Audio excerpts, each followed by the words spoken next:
Hello friends, स्वागत है आपका लेट्स लर्न ऑनलाइन चैनल पर। आज हम इस वीडियो में BPSC TRE 3 geography class 6 to 8 में पूछे गए प्रश्नों को एनालिसिस करेंगे, जो कि ये एग्जाम 19 जुलाई 2024 को हुआ था। ठीक है, तो चलिए शुरू करते हैं और देखते हैं आज का एनालिसिस।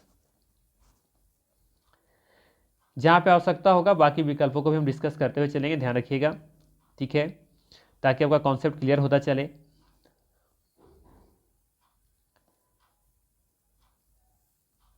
यह इतिहास का क्वेश्चन हम लोग को ज्योग्राफी का करना है। अगर ये प्रश्न पत्र चाहिए तो हमारा टेलीग्राम चैनल ज्वाइन कर लीजिए। टेलीग्राम चैनल का लिंक डिस्क्रिप्शन में दिया हुआ है। चलिए, ये रहा ज्योग्राफी का क्वेश्चन। यहाँ से 40 प्रश्नों को हम डिस्कस करेंगे आज। ठीक है, चलिए आज का पहला सवाल है, भारत में ऐसा कौन सा प्रथम राज्य है जिसने सभी घरों के लिए छत पर वर्षा जल संचयन को कानूनी रूप से अनिवार्य बना दिया है? हरियाणा, राजस्थान, तमिलनाडु, एक से अधिक या फिर उपरोक्त में से कोई नहीं। तो याद रखिएगा, इस सवाल का सही जवाब होगा तमिलनाडु। तमिलनाडु भारत का प्रथम राज्य है जिसने सभी घरों के लिए छत पर वर्षा जल संचयन को कानूनी रूप से अनिवार्य बना दिया है। ठीक है, यहाँ पे ज़्यादा इस सवाल को हम डिस्कस नहीं करेंगे क्योंकि ऑलरेडी हमने टीआरई 1 और टीआरई 2 में भी पूछा गया था, तो वहाँ पे हमने इसे अच्छे तरीके से डिस्कस किया था। ठीक है, तो यहाँ पे टाइम वेस्ट नहीं करेंगे, लेंगे अगला सवाल। अगला सवाल पूछा है, सदिया और धुबरी के मध्य राष्ट्रीय जलमार्ग संख्या 2 की लंबाई कितनी है? 1078 किलोमीटर, 1620 किलोमीटर, 1205 किलोमीटर, एक से अधिक या फिर उपरोक्त में से कोई नहीं। सही जवाब होगा उपरोक्त में से कोई नहीं। याद रखिएगा, सदिया और धुबरी के मध्य राष्ट्रीय जलमार्ग संख्या 2 की लंबाई है 891 किलोमीटर। कितना है? 891 किलोमीटर है। जबकि हल्दिया और इलाहाबाद के मध्य की दूरी है 1620 किलोमीटर, जो कि राष्ट्रीय जलमार्ग संख्या 1 के नाम से जाना जाता है। ठीक है, ये वाला, ये आपका राष्ट्रीय जलमार्ग संख्या 1 है और ये हल्दिया तथा इलाहाबाद के मध्य में स्थित है। ठीक है, चलिए अगला सवाल देखिए। अगला सवाल पूछा है, बेन्नूर जहां अत्याधुनिक सिंचाई कार्यों के साक्ष्य मिले हैं कहां पर स्थित है? बेन्नूर जहां अत्याधुनिक सिंचाई कार्यों के साक्ष्य मिले, ये कहां पर स्थित है? कर्नाटक में, महाराष्ट्र में, उड़ीसा में या फिर एक से अधिक होगा? तो याद रखिएगा, इस सवाल का सही जवाब होगा कर्नाटक। ठीक है, बेन्नूर कहाँ पे है? ये कर्नाटक में स्थित है। विकल्प नंबर आप देखेंगे तो ए यहाँ पे सही होगा। देखिए अगला सवाल क्या पूछा है, कुमायूं हिमालय निम्नलिखित में से किसके मध्य स्थित है? ये तो कई बार आप लोग हम बता चुके हैं, है ना, कॉन्सेप्ट वाला वो। जैसे याद रखिए सतलज, है ना, ये था ना आपका सिंधु। ठीक है, सिंधु, सतलज, काली, तीस्ता और दिहांग, ऐसे याद रखने बोले थे। ठीक है, सिंधु, सतलज, कहाँ से, ये काली, तीस्ता और ये दिहांग। ठीक है, तो ये आप देखेंगे तो सिंधु और सतलज के बीच में पंजाब हिमालय, सिंधु और काली के बीच में कुमायूं हिमालय। ठीक है, तो विकल्प नंबर आप यहाँ देखेंगे तो सी सही हो जाएगा। ये भी हम पिछला जब हम एनालिसिस करवा रहे थे टीआरई 2 में, तो वहाँ पे हमने डिस्कस किया था, डिटेल समझाया था वहाँ पे। ठीक है, तो ये तो ऐसे सबको पता होगा, याद ही हो गया होगा। अब बस याद रखिए क्रम से, ये आपका सिंधु, ये सतलज, ये काली, ये तीस्ता और ये दिहांग। इसके बीच के हिमालय को क्या कहते हैं? पंजाब हिमालय। इसके बीच वाले को क्या बोलते हैं? कुमायूं हिमालय, है ना। इसके बीच वाला बोलते हैं नेपाल हिमालय और इसके बीच वाले को बोलते हैं असम हिमालय। ठीक है, तो यहाँ पे सही आंसर हो जाएगा सी विकल्प। ठीक है, कोई दिक्कत नहीं होना चाहिए। चलिए अगला सवाल देखिए। अगला सवाल है, निम्नलिखित में से कौन सा राज्य बांस ड्रिप सिंचाई प्रणाली के लिए जाना जाता है? ये भी कई सेटों में पूछ चुका है पहले ही ऑलरेडी। टीआरई 1 में और टीआरई 2 में भी ये सवाल पूछा जा चुका है ऑलरेडी।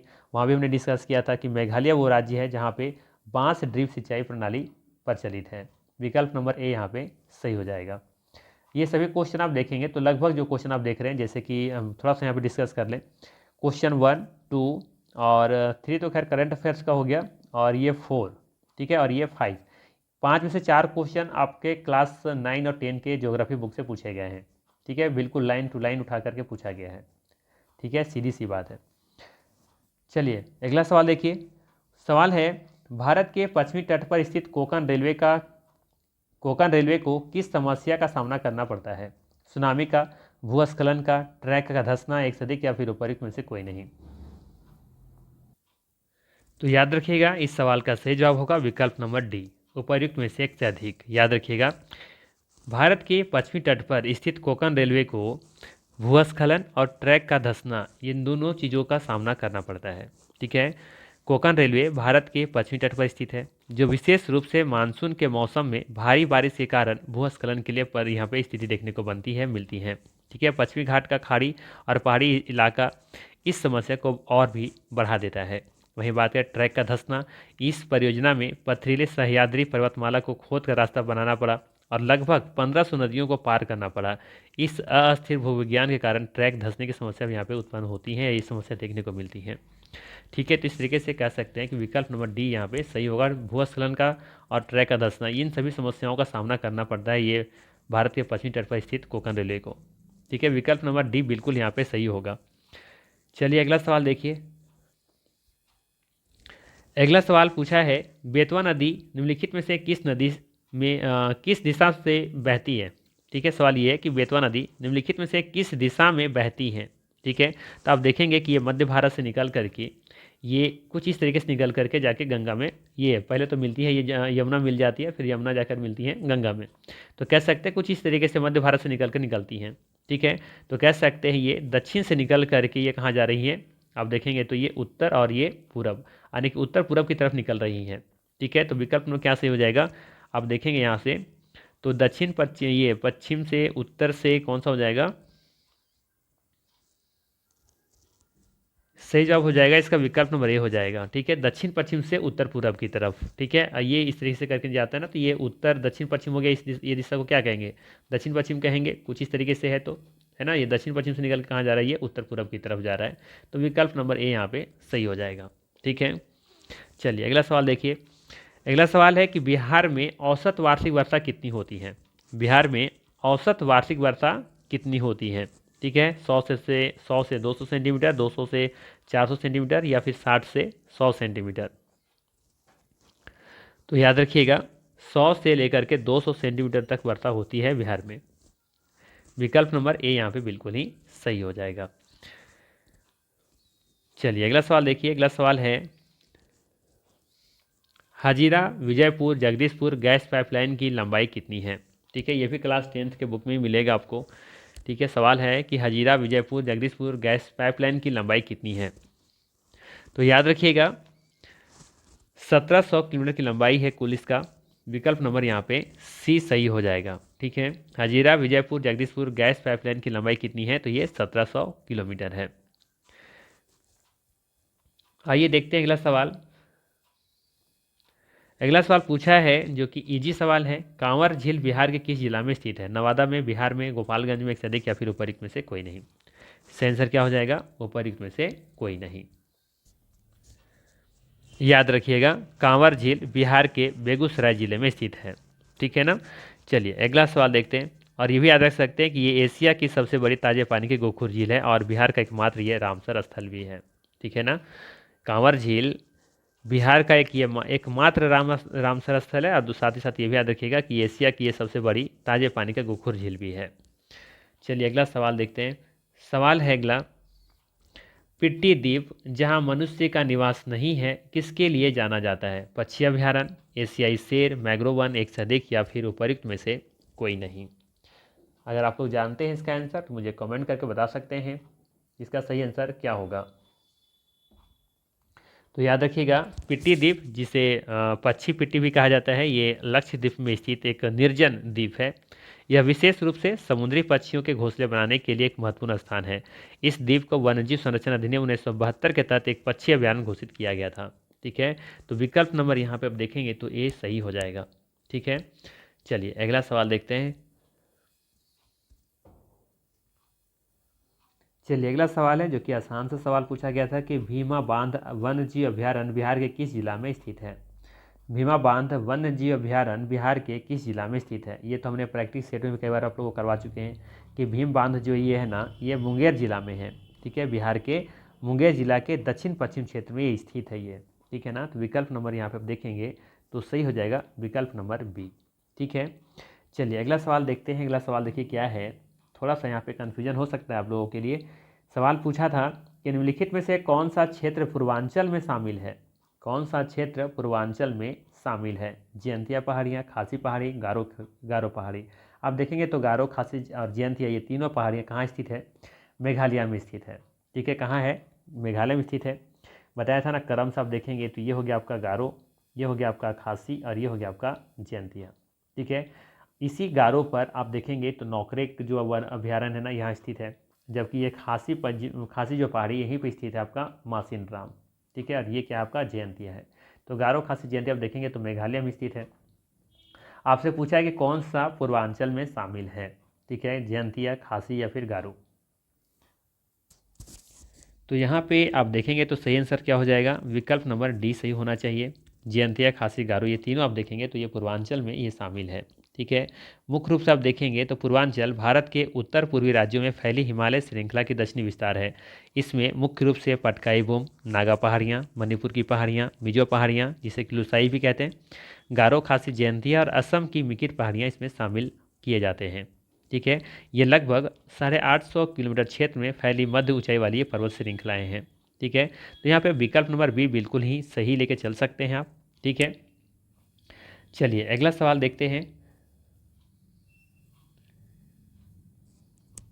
अगला सवाल देखिए क्या है। अगला सवाल पूछा है आसान सा सवाल कि राजस्थान का कौन सा जिला जो है ये मुख्यतः अभ्रक उत्पादन के लिए जाना जाता है? अजमेर, खेतड़ी, भरतपुर, एक से अधिक या फिर उपयुक्त में से कोई नहीं। तो सभी को पता होगा अजमेर जो है ना आपका, अजमेर के साथ साथ आप भीलवाड़ा भी ले सकते हैं, उदयपुर, राजसमंद जो करके का स्थान है। तो ये सभी अभ्रक के लिए प्रमुख जिले के रूप में जाने जाते हैं। तो यहाँ पे आप देखेंगे तो सही आंसर क्या हो जाएगा? ए विकल्प सही हो जाएगा, अजमेर। ठीक है, खेतड़ी आप देखेंगे तो तांबा उत्पादन के लिए प्रसिद्ध है ये। ठीक है, और भरतपुर आप जानते होंगे कि ये पक्षी अभ्यारण्य के लिए ये महत्वपूर्ण है। ठीक है, यहाँ पे आप देखेंगे एक है ना आपका केवलादेव देव राष्ट्रीय उद्यान यहीं पर स्थित है ये। चलिए अगला सवाल लेते हैं। सवाल देखिए, सवाल पूछा है निम्न हिमाचल तथा शिवालिक के बीच में स्थित लंबवत घाटी को किस नाम से जाना जाता है? निम्न हिमालय तथा शिवालिक के बीच में स्थित लंबवत घाटी को किस नाम से जाना जाता है? कटिफटी घाटी, द्वार, दून, एक से अधिक या फिर उपयुक्त में से कोई नहीं। तो याद रखिएगा, निम्न हिमालय तथा शिवालिक के बीच में स्थित लंबवत घाटी को दून के नाम से जाना जाता है। विकल्प नंबर यहाँ पे सी सही होगा, याद रखिएगा। ठीक है, शिवालिक और निम्न हिमाचल के बीच की घाटी को दून घाटी कहते हैं, जैसे कि देहरादून की घाटी। ठीक है, ये जो क्षेत्र होता है ना, ये उपजाऊ होता है और समतल होता है, याद रखिएगा। ठीक है, चलिए अगला सवाल देखिए। ये भी आसान सा सवाल पूछा था कि गंगा एक्शन प्लान का प्रथम चरण किस वर्ष में प्रारंभ किया गया था? ठीक है, तो गंगा एक्शन प्लान कब आया था? 1985 में आया था। ठीक है, याद रखिएगा, गंगा एक्शन प्लान की शुरुआत 1985 में हुई थी। इसके तत्कालीन प्रधानमंत्री कौन थे? राजीव गांधी थे। ठीक है, इसका उद्देश्य क्या था? तो गंगा नदी को प्रदूषण से मुक्त कराना। ठीक है, तो यहाँ पे सही आंसर क्या हो जाएगा? विकल्प नंबर सी सही हो जाएगा। ठीक है, चलिए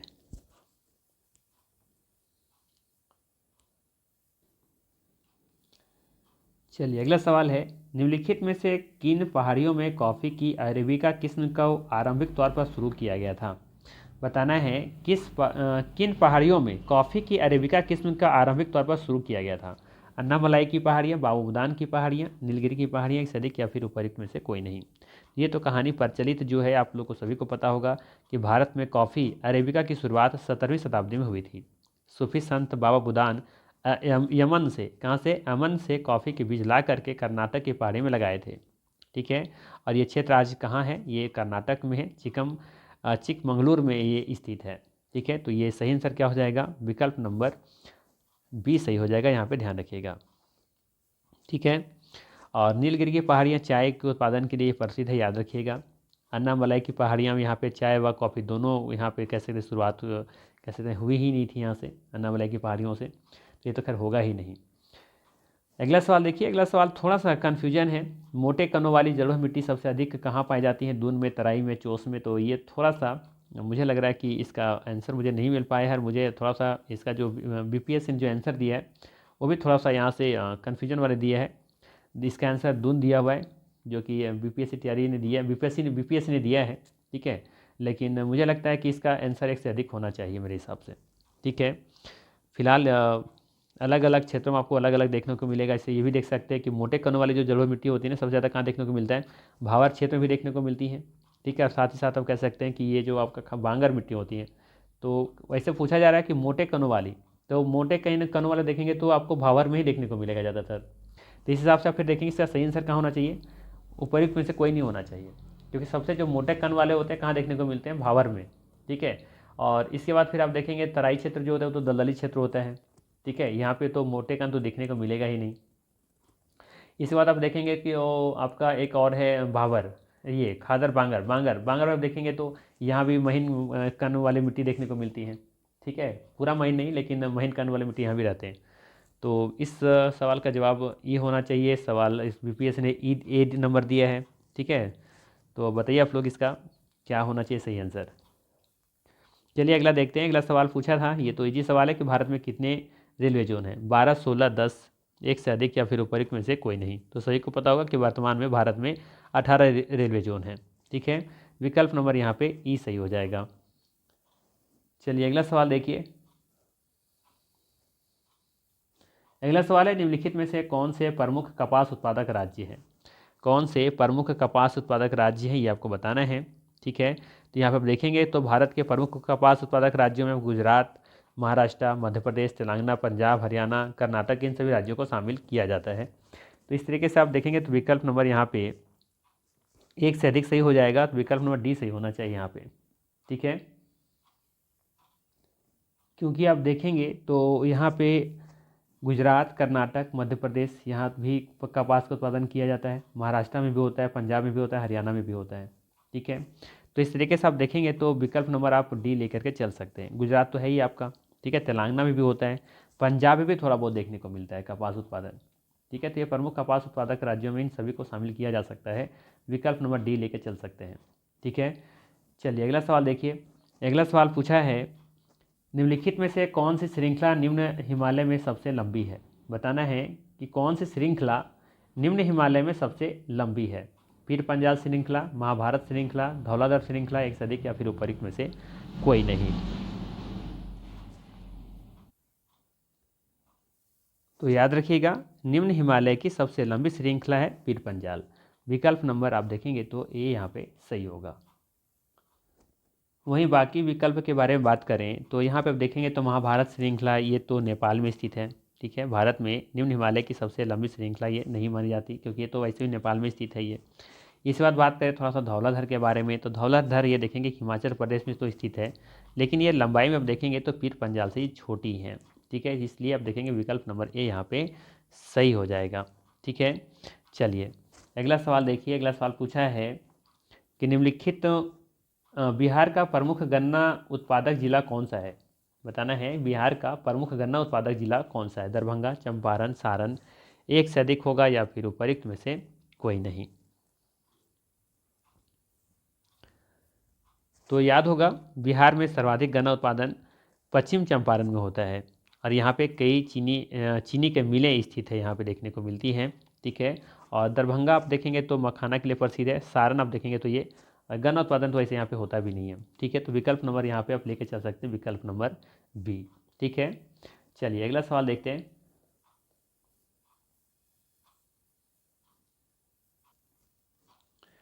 अगला सवाल है, महानदी का जल तंत्र निम्नलिखित में से किन राज्यों में फैला हुआ है। कर्नाटक में, झारखंड में, छत्तीसगढ़ में, एक से अधिक या फिर उपयुक्त में से कोई नहीं।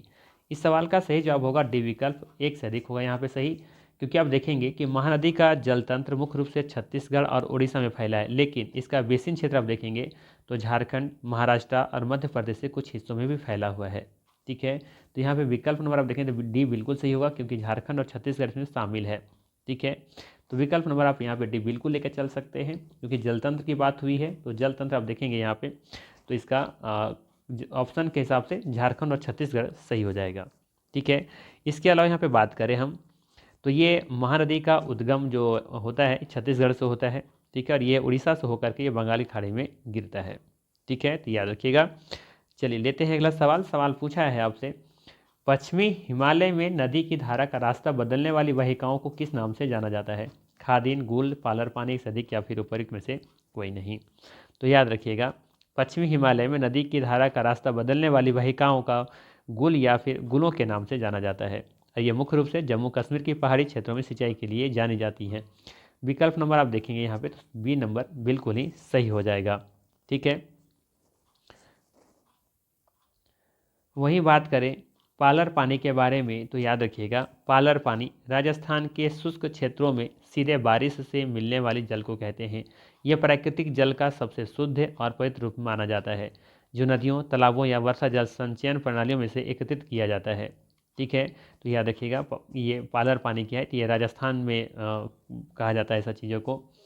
इसके बाद हम बात करें खादिन के बारे में तो ये याद रखिएगा खादिन जो है ना ये राजस्थान के जैसलमेर जिले में 15वीं सदी में पालीवाल ब्राह्मणों के द्वारा विकसित वर्षा जल संचयन और कृषि के एक प्राचीन पारंपरिक तरीका था, ये तकनीक था ये खादिन। ठीक है, तो यहाँ पे आप देखेंगे इस विकल्प नंबर 20 सही होगा। लेते हैं अगला सवाल। सवाल देखिए क्या पूछा है कि थॉर्नवेट के जलवायु वर्गीकरण के अनुसार पूर्वी बिहार किस प्रकार की जलवायु का प्रतिनिधित्व करता है। ठीक है, ये थोड़ा सा सभी बच्चों को थोड़ा सा टफ लगता है, ये मुश्किल चैप्टर लगता है ये, है ना। लेकिन याद रखिएगा यहाँ पे इसका जो सही आंसर होने वाला है ये आपका विकल्प नंबर ए सही हो जाएगा। ठीक है, नम उप आर्द्र। ठीक है, याद रखिएगा नम उप आर्द्र या फिर मोस्ट सब ह्यूमिड कह सकते हैं इसे। ठीक है, तो विकल्प नंबर ए यहाँ पे बिल्कुल ही सही हो जाएगा।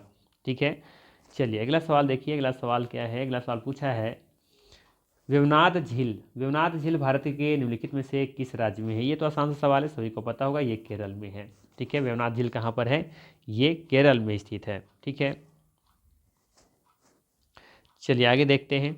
हाँ, यहाँ पे थोड़ा सा याद रख सकते हैं कि ये वेवनाथ झील जो है ना ये भारत की कह सकते हैं यहाँ पे ये भारत की सबसे लंबी झील है। ठीक है, झील के बारे में बात करें ना तो ये वेवनाथ झील जो है ये भारत की सबसे लंबी झील है।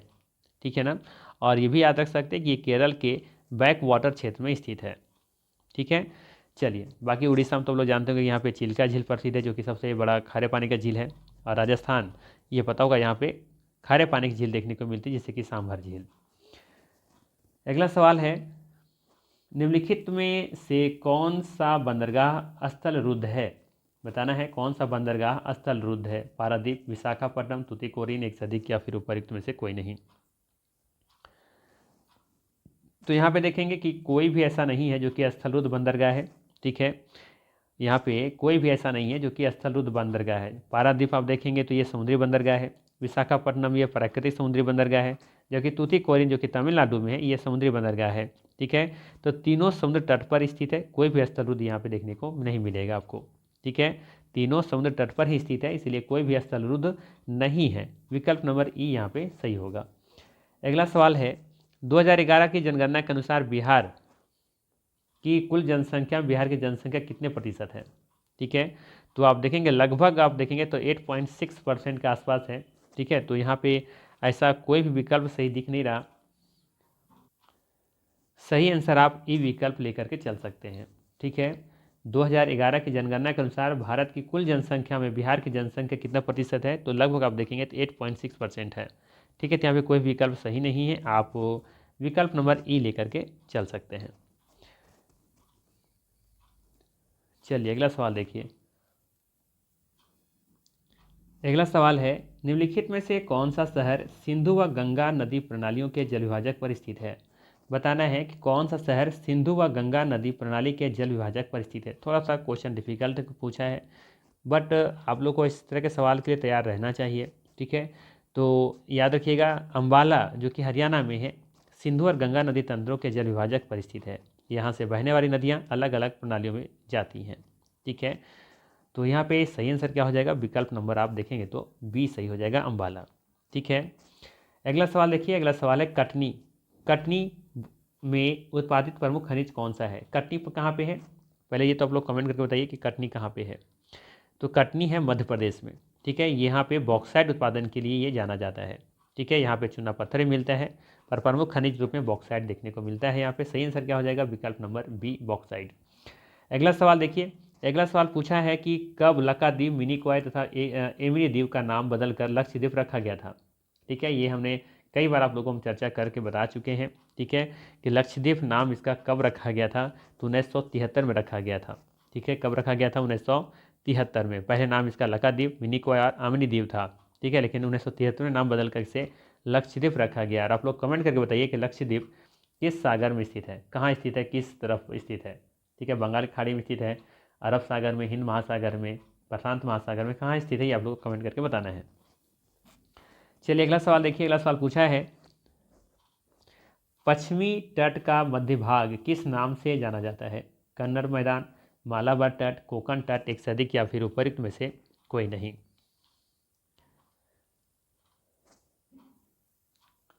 आप देखेंगे तो मुख्य रूप से पश्चिमी तट के 3 भाग हैं। उत्तर में आप देखेंगे तो कच्छ या फिर कठियावाड़ा कह सकते हैं।